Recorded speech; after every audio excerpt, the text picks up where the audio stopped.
Amsterdam-based think tank European Foundation for South Asian Studies or EFSAS hosted a webinar titled Rise of ISIS in South Asia on the sidelines of the 45th session of the United Nations Human Rights Council. A panel of scholars, policy analysts and researchers in the field of terrorism and South Asian politics deliberated upon the origins of the Islamic State of Khorasan province, its main areas of operation, and assessed its number of fighters mostly belonging to Pakistani origin. So the ISKP have been very active in Nangarhar, subduing large areas, including whole districts up to a period.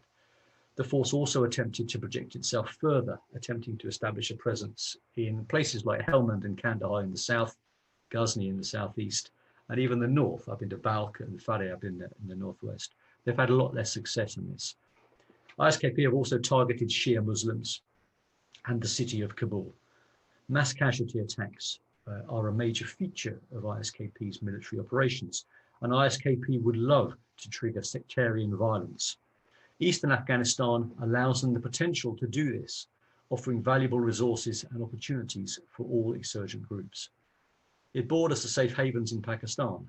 The Spingar mountain range that forms the southern boundary between Nangarhar province and Pakistan is a tough geographical barrier, difficult for US, Afghan or Pakistani militaries to penetrate.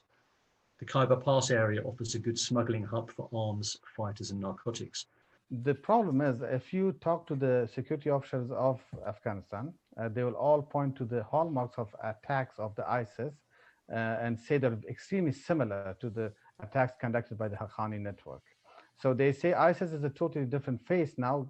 When Taliban or the Pakistani ISI would like to conduct an attack, just blaming it on ISIS, simply they basically say, okay, we are not supporting this, but actually they are doing it. We haven't seen any evidence. But again, the insurgency landscape is so fluid. Material, people, even resources are shared widely and extensively. But the whole discussion in Afghanistan is that the ground for all this has been made by the Pakistani ISI, and they're keeping ISIS as an option, so an open option when, in case somebody else like the Taliban, they kind of free themselves from their circle of influence.